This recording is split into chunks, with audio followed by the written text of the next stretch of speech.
dahil sa atin. At kung hindi paikliin ang mga araw na iyon, ay walang makakaligtas na laban.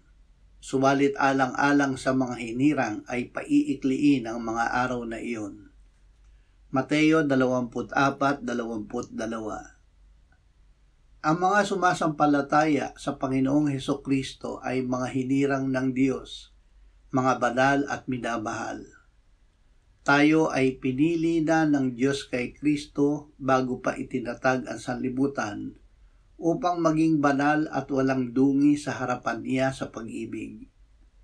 Bago magbalik ang Panginoong Hesus ay maraming kapigati ang magaganap. Ngunit alang-alang sa atin ay paiikliin ng Diyos ang mga araw na iyon.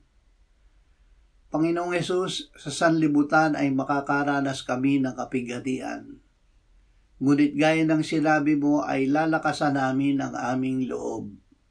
Pananabikan namin ang iyong pagbabalik.